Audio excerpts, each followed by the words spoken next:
Olá, caríssimos, caríssimas, meus nobres alunos, todos aqueles que acompanham o meu canal, saudações a todos. Hoje é uma sexta-feira, 18 de abril de 2025, feriado, Sexta-feira da Paixão, e daqui a 2 dias comemoraremos a Páscoa.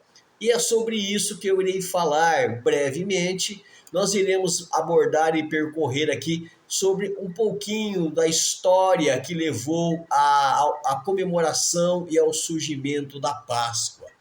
A Páscoa, ou Pessá, é uma das celebrações mais importantes do judaísmo e também do cristianismo.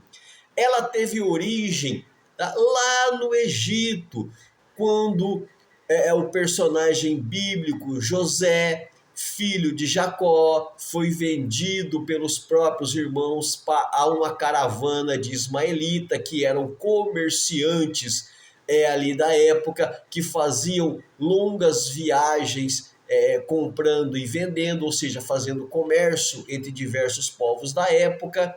Então, nós encontramos essa passagem, essa história, no livro de Gênesis, capítulo 37, do verso 2 em diante, que vai contar a história de Jacó,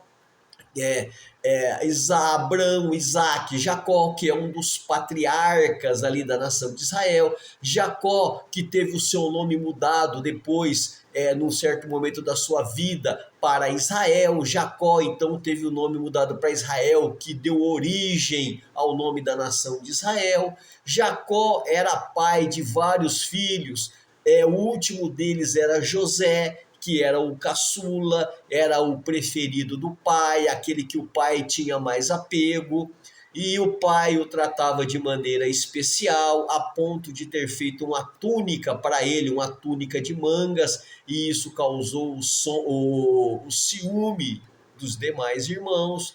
José tinha algumas habilidades espirituais que também incomodavam os irmãos.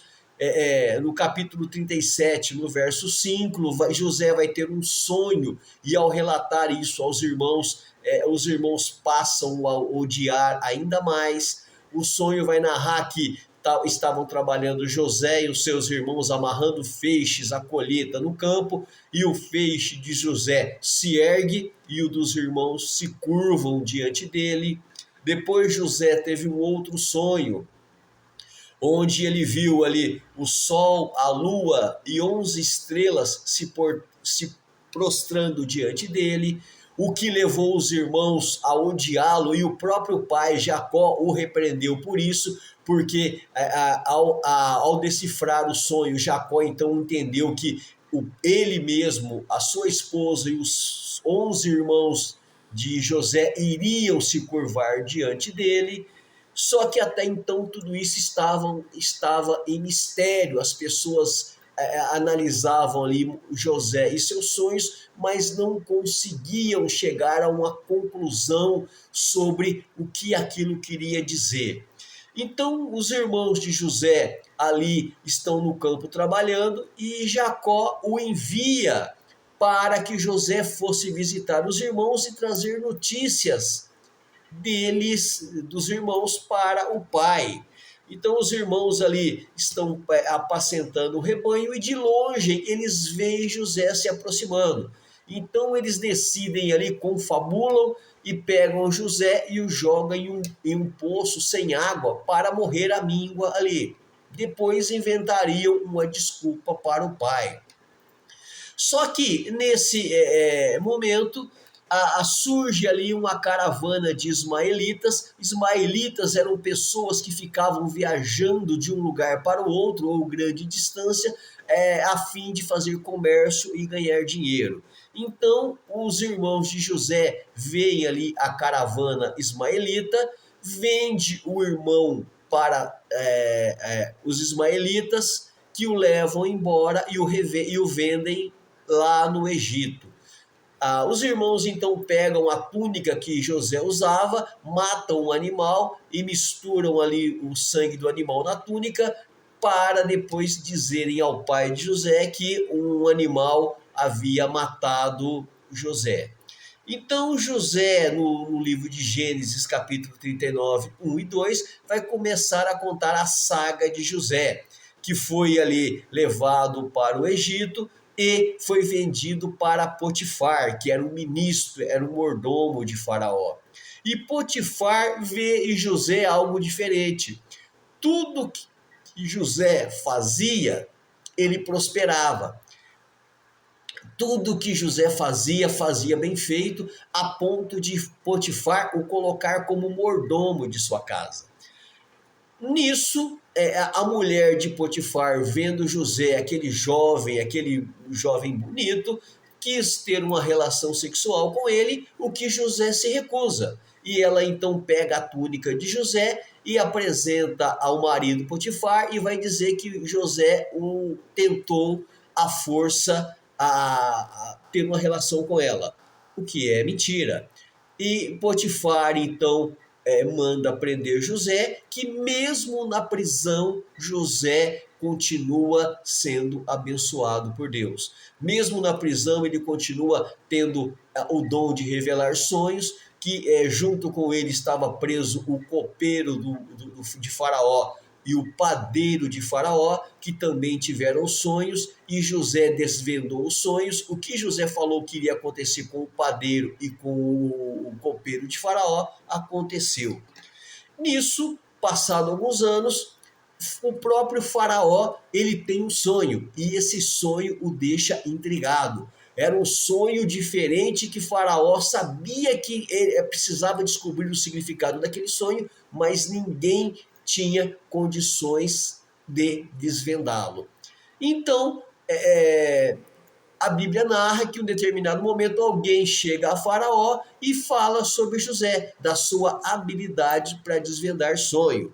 E o sonho de Faraó está lá no livro de Gênesis capítulo 1, do verso 1 em diante, que vai dizer que Faraó estava de pé à beira do Nilo, do rio Nilo, e viu sair do Nilo 7 vacas gordas e bonitas. E depois viram 7 vacas magras, né, e alimentadas, feias, do mesmo Nilo.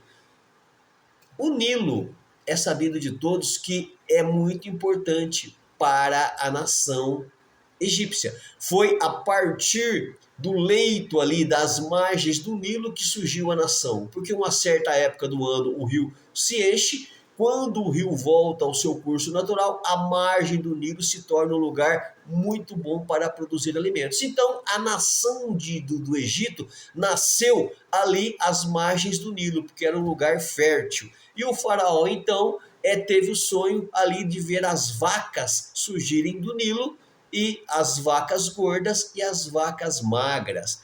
Também ele teve um outro sonho, que ele vê ali espigas. Ele vê 7 espigas que brotam numa haste, bonitas, muito grandes, e 7 espigas secas e mirradas, queimadas, que brotavam delas. As 7 espigas feias, queimadas e mirradas, então devoravam as 7 espigas gordas e bonitas, assim como as vacas feias e magras devoravam as vacas gordas e bonitas. Faraó então desvenda o sonho, dizendo que as 7 vacas e as 7 espigas bonitas representam um período de 7 anos, onde o Egito vai ter muita colheita, vai colher muito alimentos, e teria depois 7 anos de vacas e espigas mirradas, que representavam um período de grande fome em toda aquela região. Faraó, então, agradecido a José por desvendar o sonho, o coloca como governador de todo o Egito, abaixo somente do próprio Faraó. Então, o José constrói celeiros, incentiva a produção em grande escala para a época, e nos 7 anos de vacas gordas, o Egito enche os seus celeiros de alimento. Para quando chegar o período de vacas magras, os egípcios não faltarem alimentos e sobrar até para vender e socorrer os demais povos. E isso aconteceu. Faraó então eleva José a governador do Egito, que comanda todo o Egito, e ele então guarda alimentos, ele estoca alimentos para os 7 anos de vacas magras. Quando chega o período das vacas magras, então o mundo da época passa fome e todos têm que se dobrar diante do Egito para comprar alimentos. O que fez com que o Egito fosse muito rico e dominasse, fosse o grande império da época. Então, Faraó ali reconhece a importância de José e os próprios irmãos de José, que não entendiam o sonho quando José era adolescente, passam a entender que aquilo que José havia sonhado estava acontecendo. Ou seja, o próprio José, os próprios irmãos de José, o próprio pai de José, foram para o Egito para não morrer de fome e lá tem que se curvar diante de José para terem alimentos e serem salvos. Então José se desvenda ali para seus irmãos e o recebe, e o próprio Faraó dá uma porção de terra para que José e seus familiares possam viver em paz ali no Egito, até mesmo como forma de gratidão. O que isso quer dizer? Que o Egito foi o ventre que gerou a nação de Israel. Entraram ali no Egito alguns poucos descendentes de Abraão, de Isaac e Jacó, descendentes de Jacó, que passou a se denominar Israel, e então, quando eles saem do Egito, depois de 400 anos, eles saem uma nação, a nação de Israel. Mas a Páscoa, então, é exatamente, dando continuidade ao que eu estou falando aqui, morre José, morre o faraó que havia considerado José, o tempo passa e outras dinastias de faraó surgem e a nação de Israel multiplica-se ali no deserto, e isso causou espanto e medo do povo egípcio. Medo da nação de Israel se tornar maior e mais poderosa que os egípcios, então eles resolvem escravizar o povo de Israel. Por uma questão de razão de Estado, eles escravizam os judeus, o povo de Israel, para que os próprios israelenses não tomassem a terra egípcia. Por razões políticas, a minoria iria se converter em maioria. E por razões militares, os israelenses se associarem com outros povos inimigos, dominariam então os egípcios. E a razão econômica, teriam uma mão de obra escrava barata. Então os egípcios geraram a nação de Israel no seu ventre, na sua terra. Então os descendentes de José, passado 430 anos, dentre eles Moisés, é levantado por Deus para tirar o povo do Egito. Aí tem toda aquela história das 10 pragas, a praga do Nilo, as rãs, os piolhos, as moscas, a morte do gado, as chagas que cobriam homens e animais, a chuva de pedras, as nuvens de gafanhoto e as trevas. 9 pragas. Então, por 9 pragas, Faraó ainda resistiu em deixar o povo de Israel sair livre para não ser escravos do Egito. A 10ª praga foi a morte dos primogênitos, desde dos animais até ao primogênito de Faraó.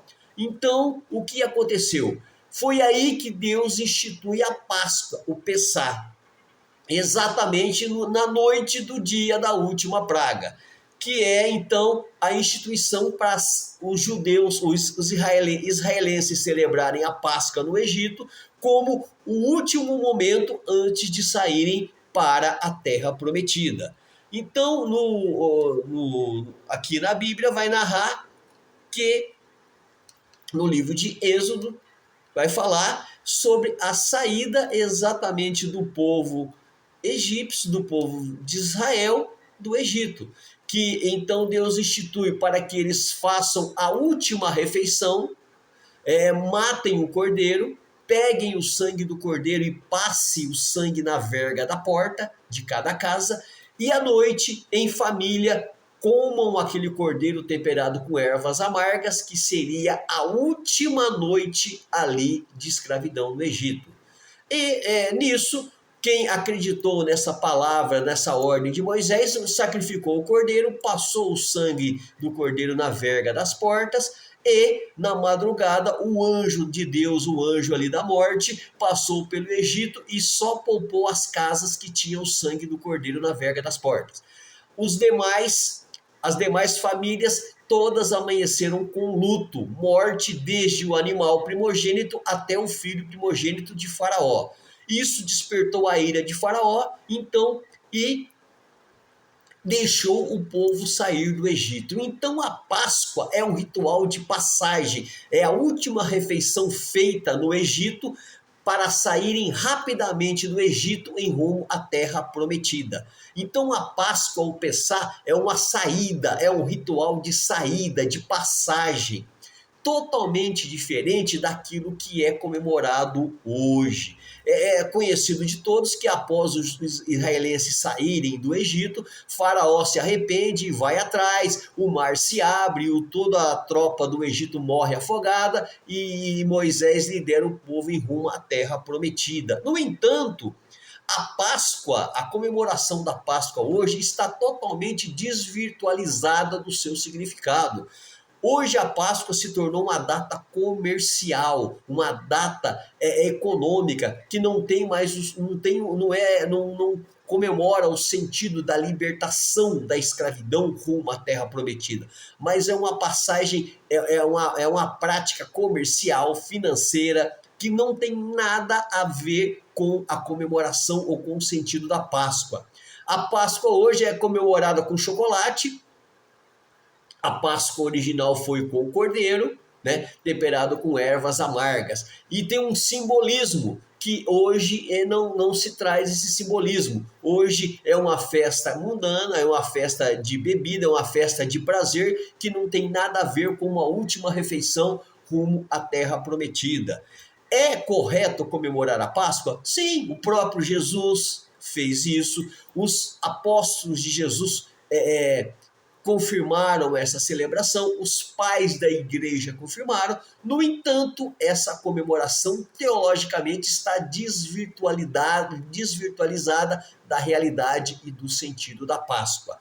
Essa Páscoa de hoje é uma Páscoa mundana, é uma Páscoa comercial, é uma Páscoa que visa apenas fins financeiros, não tem nada de sentido espiritual nela. Bom, eu termino aqui esse vídeo, tem muita coisa para falar, porém, em sala de aula, quando nós formos estudar esse tema do mundo árabe, o Oriente Médio e o povo de Israel também, nós iremos abordar e nos aprofundar sobre o tema. Um abraço a todos e até a próxima.